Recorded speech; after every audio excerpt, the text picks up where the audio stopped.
Bonjour à tous, bienvenue sur Échecs et Pédagogie. Bonjour Laurent. Salut Romu, salut à tous. Donc au menu aujourd'hui, une nouvelle tactique du jour tirée d'une partie d'un ancien candidat au titre mondial, Taimanov, qui joue contre le joueur russe, je pense, Kuzminik. Donc comme d'habitude, mettez sur pause pour chercher la solution et ensuite Laurent va nous dévoiler tout ce qu'il faut savoir sur cette belle combinaison. Donc comme d'habitude, quels sont les signaux que nous envoie cette position? On voit que les pièces blanches sont placées agressivement, la dame est proche du roi, il manque un pion dans le roc avec le pion H7, le cavalier attaque les cases F7 et G6, mais aussi et surtout, on voit une attaque par la diagonale de ce fou H3 là qui peut viser la dame, mais qui attaque aussi le fou E6, et même chose avec la tour. Donc les deux pièces, le fou H3 et la tour E1, convergent en direction d'E6, et E6, c'est pas si bien protégé que ça par l'adversaire, puisque il y a deux défenseurs, mais deux attaquants, comme on l'a dit pour les blancs, et on sent bien que lorsque la dame doit défendre, c'est pas génial, et d'autre part, le roi est lui aussi sur une case blanche.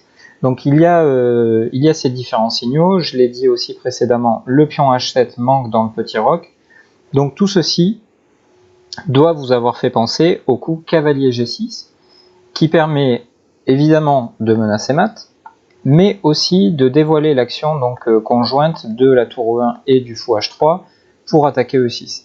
On pourrait souligner également que le pion F7 est surchargé, tout simplement. Que se passe-t-il d'ailleurs, Laurent, sur F prend G6? Alors sur F prend G6, ça n'aura échappé à personne, le pion ne défend plus le fou E6, donc fou prend E6, tout simplement va gagner la dame, on fait échec au roi et on attaque la dame. Donc si dame prend E6, tour prend E6, nous avons, enfin nous pas grand chose, mais Taimanov a une dame de plus et c'est terminé. Donc sur cavalier G6, le seul coup pour parer le mat est cavalier H7, le coup qui a été joué dans la partie. Exactement, cavalier H7, il ferme la colonne H, en tout cas il essaie de la fermer, et maintenant ça serait presque un nouvel exercice tactique finalement, comment exploiter cette position d'attaque. Un des signaux qui nous est envoyé est que le roi n'a plus de case, donc c'est quand même toujours à remarquer, et d'autre part il y a différentes choses qui sont attaquées. Le fou E6, on l'a déjà dit plusieurs fois, mais la tour D8 elle aussi est attaquée, elle est pressée par la dame sur H4, ce qui signifie que la dame C8 est en quelque sorte en surcharge. C'est pas en quelque sorte, elle est en surcharge, elle doit défendre le fou E6, elle doit défendre la tour D8, c'est un petit peu trop pour ses bras musclés, et donc pour punir cette mauvaise défense des noirs, on va jouer ici le coup tour prend E6, très important, on conserve le fou de case blanche, puisque c'est lui qui va nous être utile pour terminer le travail. Donc là, beaucoup de pièces blanches sont en prise. Donc si on prend le cavalier déjà, qu'est-ce qui se passe? Donc si on prend le cavalier, il y a différents gains possibles. C'est pas certain que ce qu'on va vous proposer soit le coup proposé par l'ordinateur, mais il est amplement suffisant pour un humain. On peut jouer tour prend D6, on libère l'action du fou qui attaque la dame à la découverte, et les blancs tout simplement ont une pièce de plus et la partie est gagnée pour eux. D'accord. Ouais, c'est clairement, ouais, c'est fini. Terminé.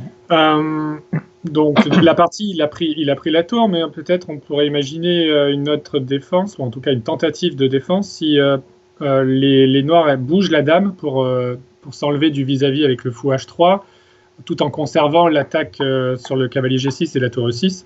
Oui, c'est ça exactement. Et là, une nouvelle fois, il y a différents gains possibles pour les blancs. On vous a sélectionné celui qui nous semblait le plus humain. Un ordinateur vous proposera autre chose, mais voilà, pas la peine de chercher l'absolue précision ici, du moment qu'on trouve le coup cavalier cet échec, en se disant que lorsque le roi noir va bouger, on va pouvoir retirer la tour et rester avec une pièce de plus et l'attaque.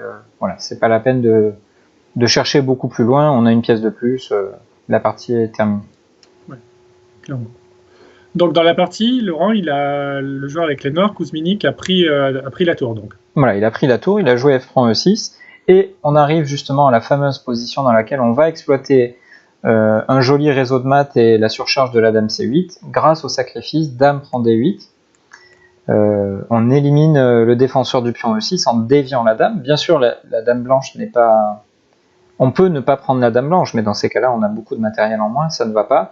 Et dans la partie, après dame prend D8, les noirs ont abandonné, mais on comprend que sur dame prend D8, on termine par un très joli réseau de maths, 2 pièces légères, avec le cavalier qui fait le travail de blocus du roi noir, et le fou qui vient parachever ce travail-là en faisant échec et mat.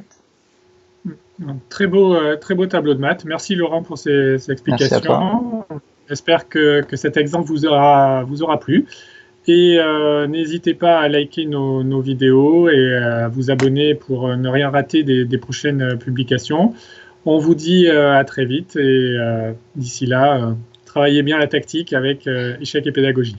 À bientôt.